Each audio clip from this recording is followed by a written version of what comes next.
All right, ladies and gentlemen, welcome back to the channel. It is Tuesday, and you know what that means. Time to continue in our series on classic teachings on spiritual truth and enlightenment. Coming to us from the wisdom of Dr. David R. Hawkins, and today I think we'll skip the last little bit of this section that was entitled Obstacles to Spiritual Growth. It was a good warning we received last week about false teachers and being careful when experimenting with different areas.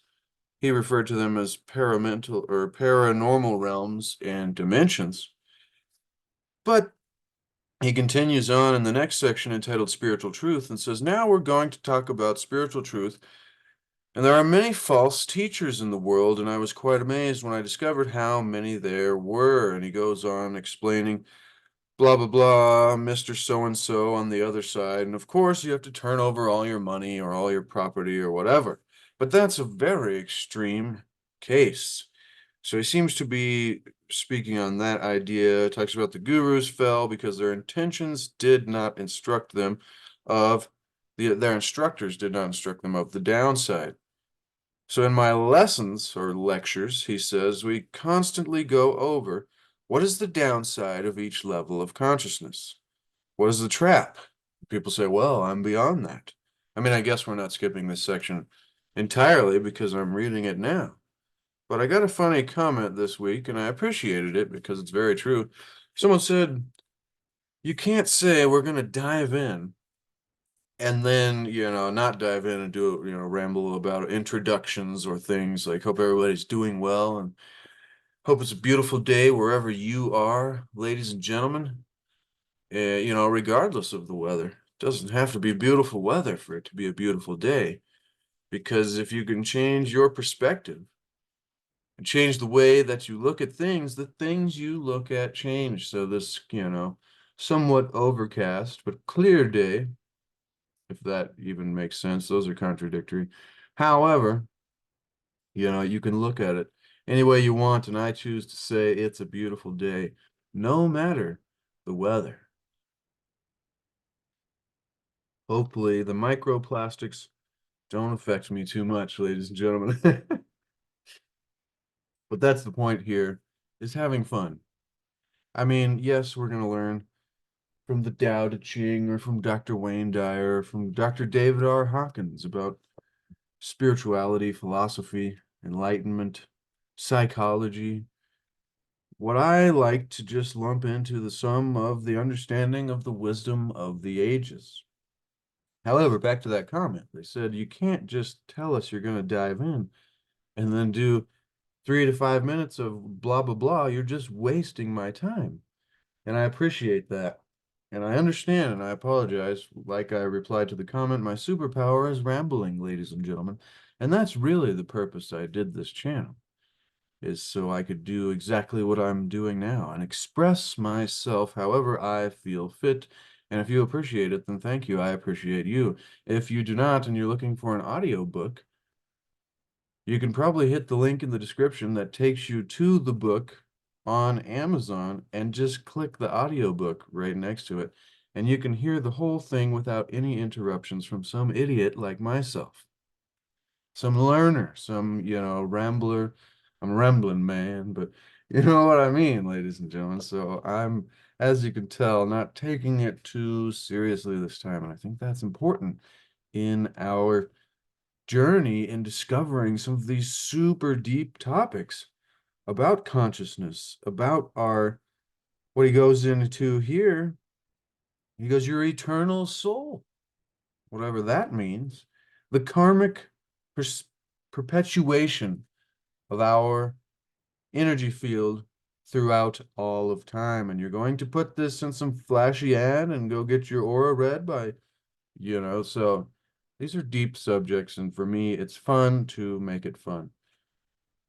And the reason I watch the people that I watch is I don't really care what they're talking about. I just enjoy the people. And so hopefully that's part of why you're here too. If not, ladies and gentlemen, like I said, there's tons of other, much more educational forms of this kind of entertainment, of this kind of content. So with that being said, thank you for being here. I love and appreciate each and every one of you. He says, truth is always true no matter what. Truth is everywhere, and it excludes no one. This is going back to the words of Dr. David Hawkins now.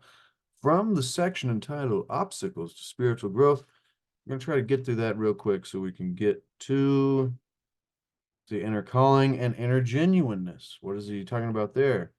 He goes, when one is growing and seeking, there may be others in one's life that may not understand our pursuit to grow even further spiritually. Dr. Hawkins tells us how to respond in these kinds of situations. So maybe we'll do that one. But so previously, he talks about the integrity of the teacher. Truth is not an exposition of limitation. Independent of opinion, truth is nonlinear. Therefore, it is not subject to the limitations of intellect or form. The linear domain, in other words. Truth is independent of opinion, devoid of positionality. Truth is not anti anything. Why is that? Because truth has no opposite. You might say that the opposite of truth is absence. That's interesting, like an absence of knowing. Falsehood has no reality. There's truth, and then there's the absence of truth. We call the absence of truth falsehood. But technically, it's just like light and darkness, he goes on. We all know this. Light is either present or it is not. There are no requirements or demands, no memberships, no dues, no fees, no regulations, oaths, rules, or conditions, ladies and gentlemen. And it doesn't circularize everybody asking for donations. It is a non-controlling spiritual purity that has no interest in the personal lives of the aspirants, in their clothing or dress, their style, their sex life, their economics, their family patterns, their lifestyle, or their dietary habits. It is free of force or intimidation. Remember his teachings about the distinction between power versus force. Power is inexhaustible and it actually creates more energy. Force exhausts itself and, extinguishes all energy. And so he continues, and see, I thought I was going to skip this section, but then I had inspiration to continue reading those words that I've been reading now. So thank you. Atum, the Tao, grand organized designed, God, whatever you want to call that thing that most people refer to as God. I am appreciative and thankful for any inspiration that I get to share any of this. This is something I hear John Levi say every now and then on his videos. He's very thankful for the inspiration that he gets to actually do the video. And for some reason, that's so profound to me. And I think many of us who watch so many videos and so many forms of content, especially in these deep topics of the wisdom of the ages, I think we take for granted sometimes the inspiration that it takes to get the individual that does these things to the position to do it. And then, even more interesting, which is what blows my mind, what comes through. Like when I started this, I had no clue I was going to say any of this. I was just like, all right, let's start the video and feel free and see what comes out and talk about whatever you're thinking about relative to this. And that, I think, is where the real magic is in the spontaneous and the inspirational that comes through us in this kind of work, ladies and gentlemen. Once again, I hope you're getting value. If not, you don't have to be here. I'm not holding you. I'm not holding you by a leash or whatever. This is what Dr. David Hawkins talks about before, that you are not, bound to any teacher or anything. And so, on the contrary, you should be freed by the teacher. I almost got that word for word from last week. He said here, cults, you see, are dangerous because they have the capacity to brainwash people. This is David Hawkins' words once again. A teacher should free you, not bind you. You should not be bound by the teacher. On the contrary, you should be freed by the teacher. You know of nothing to a teacher or a YouTube presenter or any, I'm like, it's funny. See, I have been inspired by this comment that said, don't waste our time, in other words, or don't say you're not going to waste our time and then do so, which is honorable. So I want to make it clear. I am here to waste your time, ladies and gentlemen. So I hope you're getting value from it. Hopefully you're getting the comedy in this as well. However, that's the point that I was trying to make there. You don't owe, you're not obligated. This is all just for fun, even if we learn something along the way. And if you want to make research so serious, then that's just fine. That's a different style than I personally have. However, my friend, he was playing pool one time, and he loves to take his billiards or his pool playing very seriously. And he's at the bar playing some pool against this guy from like South Africa or something. And the guy is like, man, calm down. Like, why are you so serious? We're just having fun. And he goes, no. I take my fun very seriously. I love that. So if that's how, if that's how you feel about your own spiritual research, then that is just fine. We all have our own ways. Truth is always true, no matter what, ladies and gentlemen. Now, see, I felt inspired to ramble all that. Once again, hope you get value. But it's non-controlling. Talking about truth once again, spiritual purity, from the words of Dr. David R. Hawkins here, continuing, has no interest in the personal lives of aspirants, people aspiring to discover the things that are spiritual truth for themselves and spiritual philosophy and understanding, and trying to live in harmony with the Tao, with God, and with life. Because that's the real secret, is a gratitude and a sense of allowing, rather than a lack of appreciation and forcing and trying to control and push life. That's where all the negative experience comes from as compared to the opposite. However, there are ups and downs that are necessary in existence. So we can't just be floating on clouds the whole time, metaphorically speaking, like very happy all the time. I don't think that would complete the purpose of our being here. However, when people are threatened in their spiritual groups or belong to the sect, there are recriminations if they try to get out of it. Sometimes punishment is quite severe. So this sounds like somebody trying to get out of, some kind of a cult or a religious association of some sort. When there's truth, however, and not a dogmatic, um, structuredized, compartmentalized ology, whatever you want to call it, whenever there are these systems, it becomes difficult to get out of it. And when you do, people, there's some kind of like, oh, you're in trouble. Everyone, he goes, there is no truth on the other hand. So he goes, if you want to know the truth, then don't do this. I'm paraphrasing. Sometimes punishment is quite severe. This is not paraphrasing. Quote, Dr. David R. Hawkins says, when there's truth, there's no force or intimidation, no brainwashing, no adulation of the leaders, no training rituals. Watch out, he says, for training rituals. Be very careful. See, I totally started this video saying that I was going to skip all this. And so if you thought that I was going to, that's what I was going to do, then you don't know me. Because now we're not skipping this. This is profound, ladies and gentlemen. Once again, hope you're getting value. We're talking about spiritual truth and being careful and watching out for, false false teachers.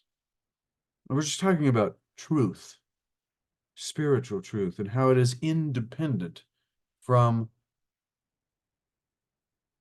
these kind of the truth is freedom, he says.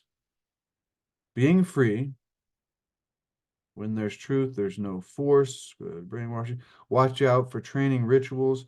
That's the call of brainwash by which you are indoctrinated.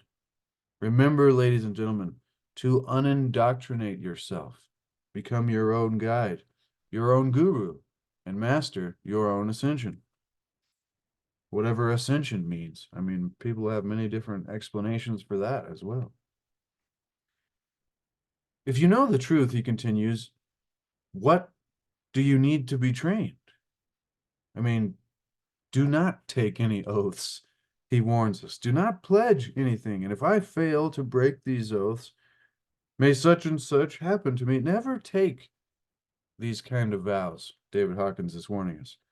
Truth, spiritual understanding and connection and union with God and nature is freedom. Is being free to come and go without persuasion, coercion, intimidation, or consequences. There is no hierarchy. And instead, there is voluntary fulfillment of practical necessities and duties. Everyone I work with does what they do because that's what needs to be done, and possibly they even love to do it. If you have a leader or people whom you honor, it's because of what one has become rather than the result of some title or trapping. You recognize truth, ladies and gentlemen, when you see it. I respect all that exists, David Hawkins is saying, because of the essence of that which they are, which I sense right away. For many of you out there probably watching this that are empathic, you can understand that very easily. Therefore, he continues, you give respect to the little beetle walking along. Give respect to the animals. Give respect to the polar bear. You give respect to all that exists by virtue of that which it is, which is a part of God, as you are, and I am, and we all are. And we are not separate from this thing, which is why we should honor all of it. I was listening to Wayne Dyer last night on his podcast, and I still don't know how they do new episodes because he passed away some time back, but he put that so well. I'm gonna have to go back and re-listen to that and write it down and remember it. It was just so profound and powerful. Maybe it was something like we all come from a similar source or from the same source. We come from no thingness to now here. You go from now here to, but it's like we come from this place, and when we get here, we seem to think that we are separate from everything and everybody else, and we have this ego perception of I am me, and this is my persona and my mask, and then everything else is out here, and everybody else is out there. And we tend to put all of the kinds of things like our happiness and our angers and our struggles and whatever it be, almost all of our experience. And I never really looked at it like that. All of our experience, we tend to externalize and we tend to put it and the reason for it on everything outside of ourselves rather than taking responsibility. Now, this doesn't mean that you have a giant weight on your shoulders, which is what most people think of responsibility as. See, I had no idea I was going to ramble this today either. Inspired. However, responsibility, the ability to respond with ability through practice. Through practice. Not a giant weight on your shoulders that means you have to, own everything. Because when we can stop putting the reasons for everything on everything outside of ourselves that we are not in control of and don't have any control over, say, oh, it's my family or, my past or this guy that's always screwing me, or it's the landlord, or it's my boss, or whatever. I just don't have a nice enough car.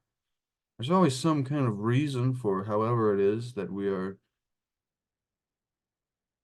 going through, experiencing our life, unless we have done this kind of spiritual research for ourselves and practiced changing our thoughts and changing our life and changing around the way that we look at things so the things that we look at change, and so we can begin to bring what it is we want to life from looking at all the things that we had been putting our power onto outside of ourselves, rather than taking that power back for ourselves and then choosing a direction for ourselves from that perspective. Now, I know that's kind of deep and complex. There could be many ways to break those few sentences down to understand it more, but when we can do this process of reflection and introspection and seeing, okay, what are all the things in my past that I have put my control outside of myself onto? Like, oh, I always thought it was this thing. And then when you say, no, it wasn't that thing, it was me, which is fine. I didn't have the ability to respond with ability because I didn't understand. I didn't have the awareness or the enlightenment of this new perspective, this new understanding, this new way to look at things. So the same thing that in the past was the reason for whatever kind of limitations or struggles or even, pleasure and happiness in the past. And when you lost that, you didn't have it anymore. Or, you still are latching onto that thing and you're still experiencing the struggle and the grief from what happened 5 years ago, or 7 years ago, or 2.5 years ago. And if we can begin to come from this place of self-love, self-inner directedness, and then hopefully that is the change that we can, that we really have been looking for. I never know what to title these videos because I never know where this is going to go. But that was pretty much my summation, my breakdown of what I was listening Dr. Wayne W. Dyer tell to somebody on a phone call, on a podcast or a radio show. But it was just so wonderful. That's why he's one of my favorite teachers and my most influential, I think, teacher in my life. Is he really focuses on the practical things for us in our lives. What is it that's causing us the anxiety, the stress, the sadness, the depression, or even vice versa? What is it that we are latching onto to get our happiness from somewhere outside of ourselves, rather than having the ability within ourselves to bring it to life? Let's continue. Let's continue. I'm tempted to just keep rambling about that, but he goes, when I first came to Sedona, I rented a place. I didn't even have a bed, he says, so I went and bought a cot at the dollar store. They have cots at the dollar store? Interesting. However, I bought some blankets at the Goodwill, got a nice wooden box, and put a candlestick next to it. I put an apple in the refrigerator and saved that for dinner. What more do you need? He asks. I mean, that's a real tough place to get to when you can bring happiness to life even in that circumstance. What do you need? What more do you need? He says, I was complete. God will provide for you if you need it. He goes, so I tested that out too, and I've heard some amazing stories of people testing that out. One of my also more influential teachers throughout my life, he was also a student, but we're all students and teachers, and so, but Matthew Belair, shout out to Matt Belair if anybody has heard, I haven't heard from him in a long time, but he used to do such wonderful podcasts for many years.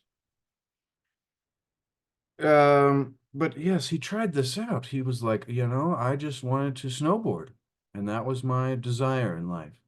And he goes, I took all the money I had, which was like $1,500 or something. And he goes, I got in the car, which was falling apart, and but he trusted in divinity, in the force, in God, in the Tao, and Atum. He trusted and had an allowing and a surrender and let go of the fear. And he went on this journey. He ended up living in, I forget where, maybe like Windsor or so, snowboarding town. And he lived there for quite a few years, found a little job and whatever, and did exactly what he needed to get by and do exactly what he wanted to do in his life, rather than feeling trapped in some, job or situation where you don't want to be, just because you don't trust that you will be taken care of in the amount necessary for you in the time of your life. And so this is very interesting that he brought that up. He says, I tested it out too. He says, I walked out with no money, no food. Now, I'm not saying do this. Probably not the most practical thing for most of us. So it is not my instruction to do this. It's just a good philosophy that gives us a metaphorical understanding of allowing and trusting in that which we are connected to, and then appreciating whatever situation it is that we are given, which is, doesn't always have to be the best. That's why earlier I said ups and downs. And so I should just call this video me rambling. If you want to listen, thank you. Hopefully you're getting some kind of value. If you are, I'm not going to ask you to do anything. Being here is enough for today. So I walked out, no money, no food, wandered around Sedona. I mean, Sedona is probably the right place to do this, but I got invited for breakfast, he says. Got invited for lunch and got invited for dinner. I'd say I haven't got any money. And they tell me it's on the house. What you need when you can be in harmony with and aligned with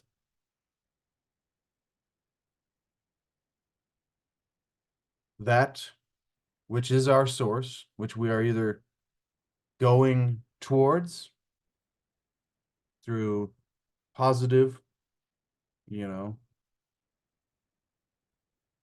uh, I'll refrain from judging it.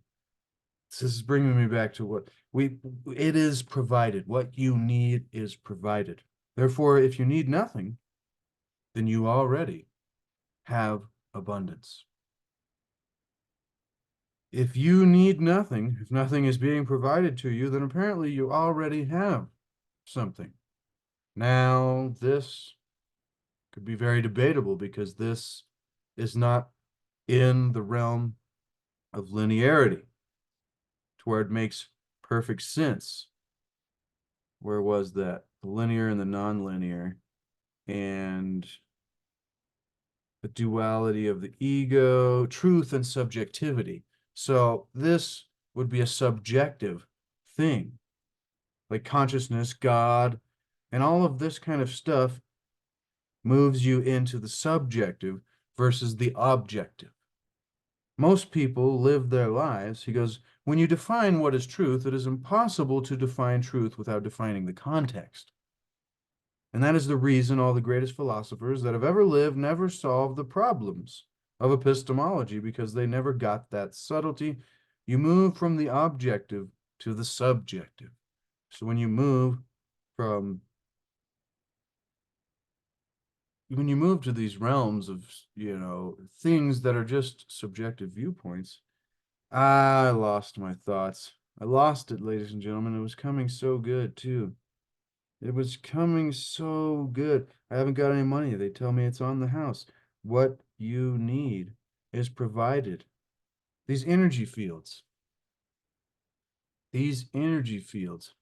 Oh yeah, back to if you don't have anything and I'm telling you that you already have abundance, that's why you're not getting nothing. Well, that could be a non-objective opinion, but rather extremely subjective opinion and perspective. So, with that clarity, energies. He said, what about evil in the world? If we're talking about all this truth and goodness and everything is God, then how do you explain evil in the world? And this was the question to Dr. Wayne Dyer last night. See, I didn't know I was going to be inspired to share this either. We'll have to sum this up quick. We're getting close to an hour, I believe, maybe 40 minutes or so. But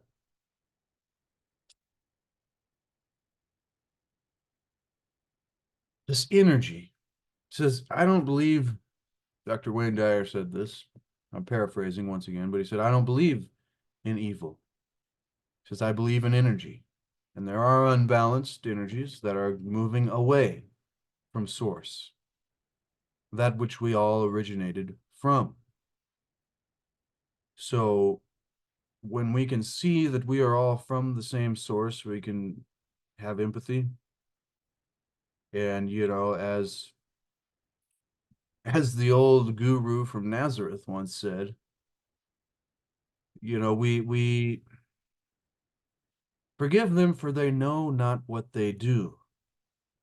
At a karmic level, at a spiritual level, at a subjective level that cannot be tangibly explained to, physical terms, material terms.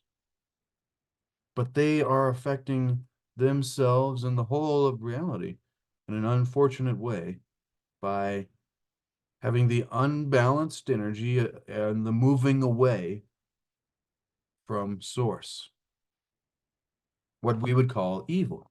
But remember, good and bad and this and that and black and white are parts of a whole, and they are dependent upon each other for their own existence.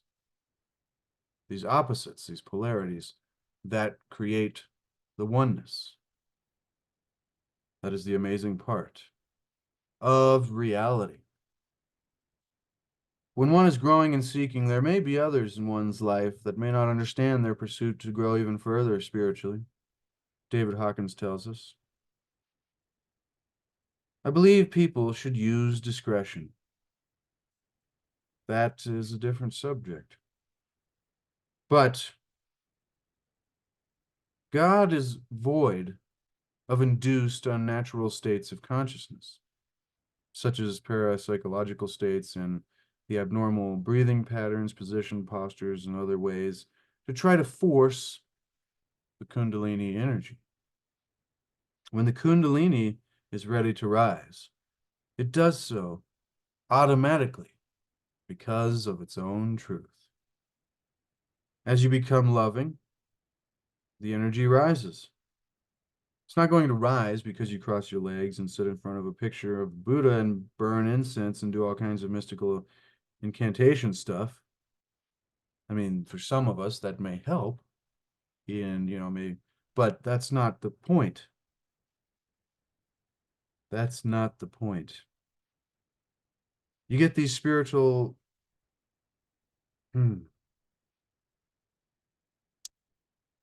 ladies and gentlemen, that leads us to inner calling and inner genuineness. But I feel inspired to leave it there. That which is created by God, you can't say that one creation of God is better than another.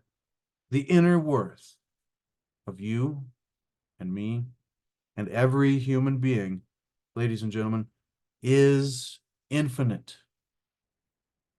And also, its potential is infinite.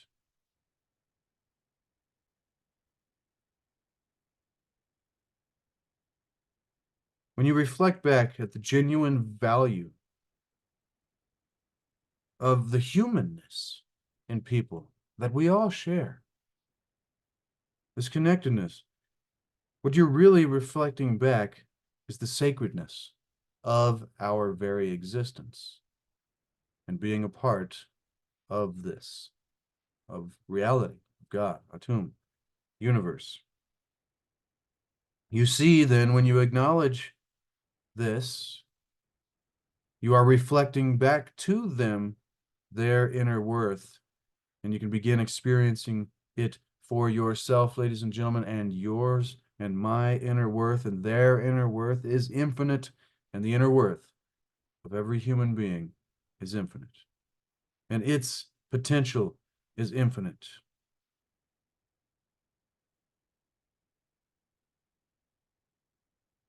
And we'll leave it there.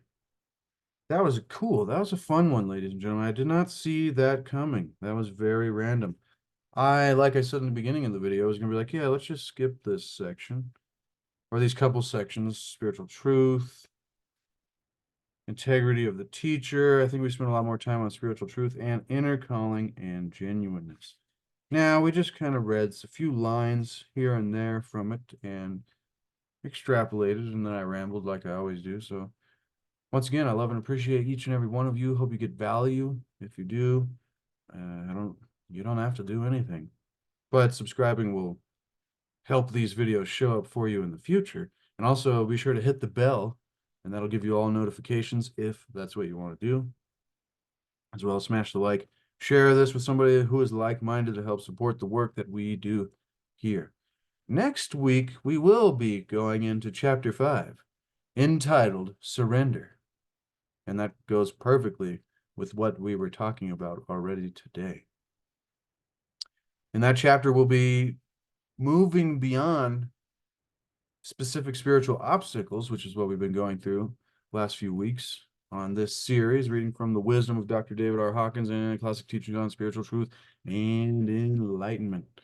However, in the next week's video will be possibly, unless I'm inspired to do something else,